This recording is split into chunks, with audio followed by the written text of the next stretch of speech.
Dictation start होगी 5 second बाद।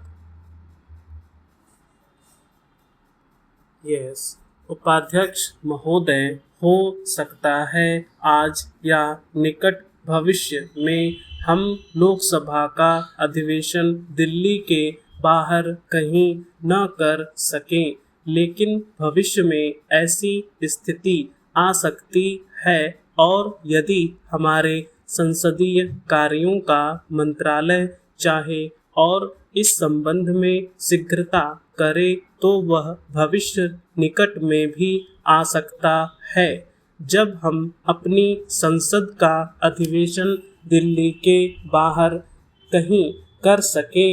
वैसे अभी भी हमारे देश में अनेक प्रदेश ऐसे हैं जहां जाड़ों में कहीं अधिवेशन होता है, गर्मियों में कहीं होता है।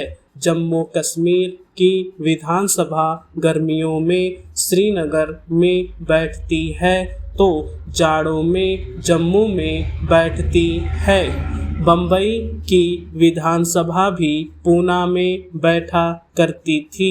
कांग्रेस राज्य का एक ऐसा भी उदाहरण है कि मध्य भारत राज्य तो एक था मगर उसमें 2 राजधानियां थी, एक ग्वालियर में और दूसरी इंदौर में। इसलिए जब हमारे कांग्रेस के मित्र इसका विरोध करते हैं तो वह मेरी समझ में नहीं आता।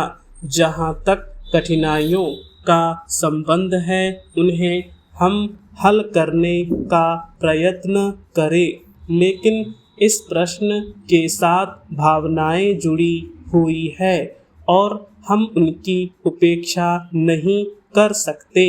अभी विवाद ने जो रंग पकड़ा है उससे लगता है कि अगर हम इस चीज को सरसरी तौर पर समाप्त कर दें कि सदस्यों को ले जाने में बड़ी कठिनाई होगी, वहाँ भवन नहीं होगा, हम कहाँ बैठेंगे, तो यह उचित नहीं होगा। इतने वर्ष हो गए पर अभी तक सरकार सदस्यों के लिए दिल्ली में सारी सुविधाएं नहीं जोड़ सकी, तो हैदराबाद और बेंगलोर में यह कैसे संभव होगा।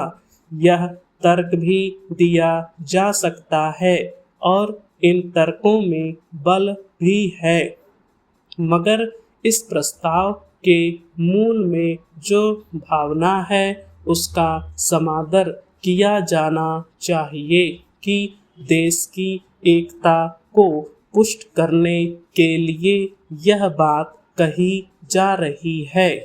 किसी राजनीतिक स्वार्थ की सिद्धि के लिए नहीं, उत्तर और दक्षिण में कोई नया भेद खड़ा करने की बात की तो कोई आवश्यकता ही नहीं है, लेकिन हमें यह मालूम है कि हमारा देश बहुत विशाल है। जब भी हम साहित्य में उसका विवरण पढ़ते हैं तो उसकी विशालता हमारे हृदय को बहुत अच्छी लगती है, लेकिन जब इस विशाल देश में हमको घूमना पड़ता है तो भारी कठिनाइयों का सामना करना होता है। आवश्यकता इस बात की है कि हम ऐसे अनेक अवसर लाएं। कुल 400 वर्ड है।